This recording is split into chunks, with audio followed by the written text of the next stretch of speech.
Wala nang maraming paligoy-ligoy pa, diretso sa punto na. Maiksi lang ang komentaryo, pero diretso sa punto. Maraming kuro-kuro, may tiwali, may totoo. Dito, sa puntong diretso tayo.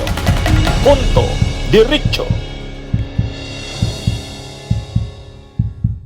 Ang layong paniwalaan na magiging na totoo siyang anti-corruption crusader. Bakit? Sino ba kasi talaga si Mike Defensor? Si Mike Defensor, noong panahon, student leader yan. UP yan University of the Philippines, Diliman. Yan dati yung chairman ng National Union of Students of the Philippines nung panahon. Kumbaga, student leader yan noon. Kumbaga, kilala siya noon na idealistic pa. Gusto niyang mabago ang Pilipinas noon. Pero, ano naman talaga yan? Ang pamilya niyan, mga politiko, si Mike Defensor. Yung father niyan, dating congressman ng Quezon City, si Matt Defensor, kung naalala nyo. Si Matt Defensor, mga kabunyog, yan yung noon. Father niya yan, si Congressman Matt Defensor. Hindi ko lang alam kung anong district ng Quezon City yan. Pero yung lugar na kinalaunan, natalo yung mga defensor dyan, nanalo si Banal. Si Banal, yung Congressman Banal. Yung naintriga noon kay Leni Robredo. Yung iniintriga kay Leni Robredo noon. Si Congressman Banal. Yung si Congressman Banal, yan yung nakatalo sa Defensor. Pero yung father niyan, si Matt Defensor, nung una hindi natatalo yan doon. Talagang malakas yan. Pag sinabi mong Defensor, yung district na yon, hawak nila yan. Kahit yung kapatid niya na babae ni Mike Defensor, si Mighty Defensor, naging congresswoman yan din noon. Ito namang si Mike Defensor, pagka-graduate niya ng pagiging student leader niya, pumasok sa politika. Ang alam ko, naging Quezon City Councilor ito Kasi ginugroom ngang papasok sa politika sa Kongreso dahil yung ama niya dating congressman. Ngayon, nung una, medyo maganda pa ang nito ni Mike Defensor nung nasa Kongreso ito. Sila yung mga Spice Boys. Sila yung Spice Boys noon. Yung mga kabataan na mga kongresista na kumbaga lumaban kay Erap noon. Yung Spice Boys. Yung mga sila Ace Barbers yata yan, sila Mig Subiri. Sila yung mga Spice Boys noon. Kaya nung una, maganda pa ang imahen niya ni Mike Defensor Kumbaga yung pagiging yung pagiging student leader niya noon, idealistic pa, medyo pa siya sa kakabataan, lalo na yung kasikatan ng Spice Boys noon. Kaya lang, nung naupo si Gloria na presidente, kinuha ito si Mike Defensor. Ayan, doon na nagsimulang masira ito si Defensor Panahon ni Gloria Arroyo. Panahon ni Gloria Arroyo.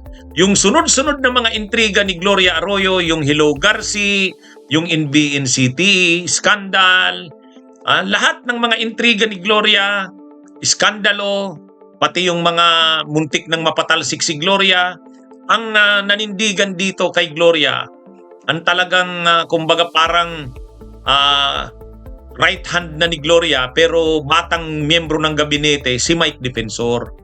Naging siya, PMS yata ito, naging presidential management staff ito kung hindi ako nagkakamali. Tapos naging tagapagsalita ni Gloria.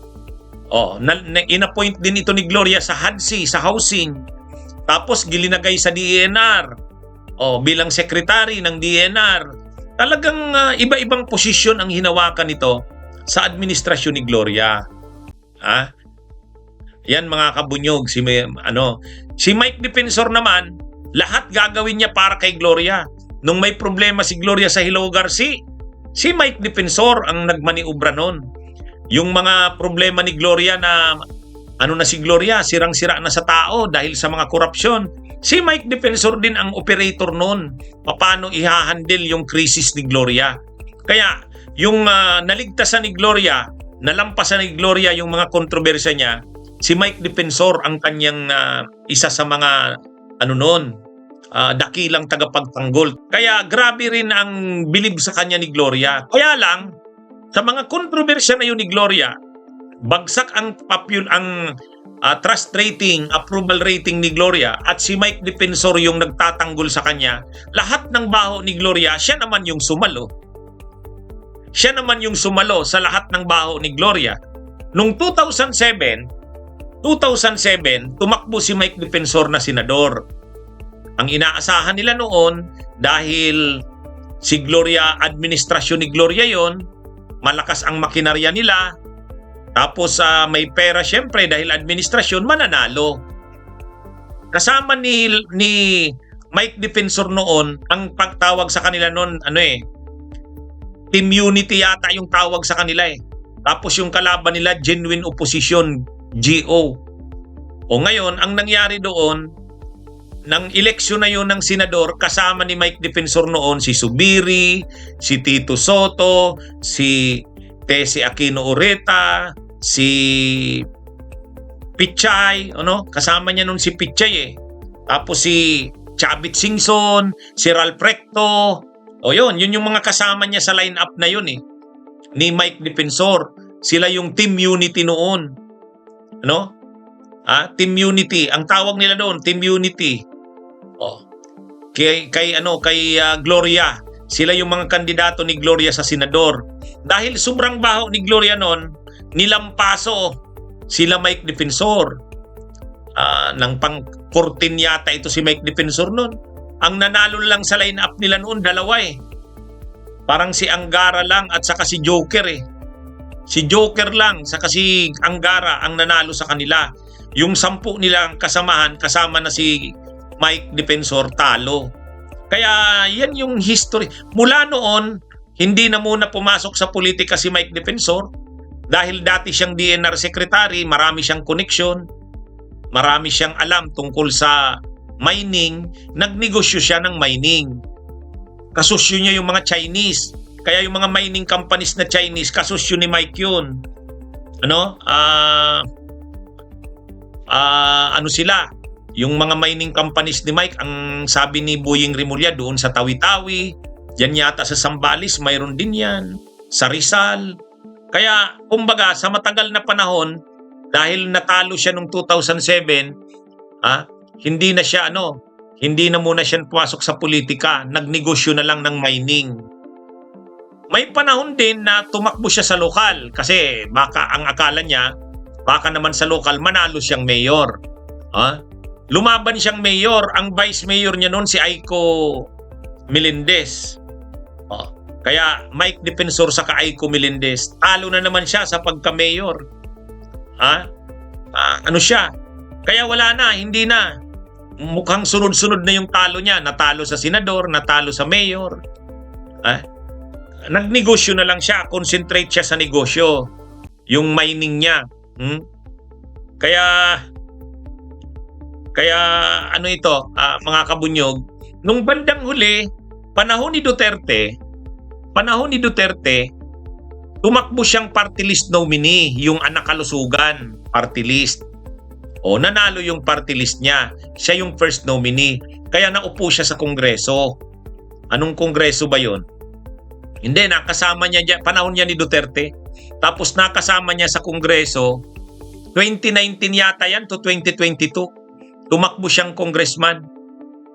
Si Mike Defensor sa party list. Nanalo yung anak kalusugan party list niya. So ngayon, nung naging congressman siya, ay hindi 2019 to 2020. Ay, oo, tama. Sorry. 2019 to 2022. Bakit 2019 to 2022? Ay kasi, kainitan noon ng COVID, congressman niyang si Mike Defensor. Ang hawak niya noon na komite sa Kongreso ay yung health. Kaya, ito mga kabunyog, nung siya ang may hawak ng Committee on Health. Dapat sana dahil COVID, marami siyang nagawang mga programa. Ang problema, alam nyo kung ano ang programa ni Mike Defensor nung panahon ng COVID? Ha? Silang dalawa ni Marcoleta nagbibenta nung nagpo-promote nung ivermectin. Di ba? Nagpo-promote sila nung ivermectin, sila ni Marcoleta. Kasagsagan ng COVID, ang pinopromote nila ni Marcoleta, ivermectin. Controversial yung ivermectin na yon kasi wala pa namang approval yun ng Foods and Drugs Administration.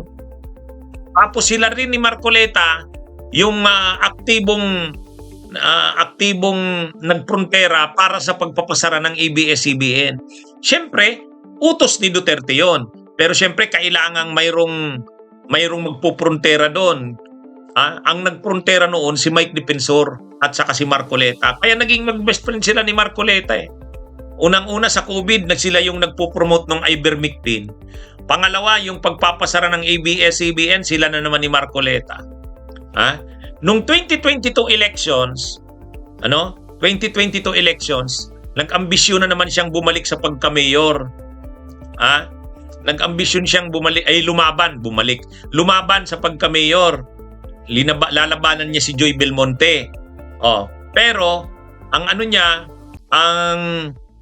line-up niya, dadalhin niyang dinala niyang presidente sa vice presidente Marcos Sara. Kaya unity team siya.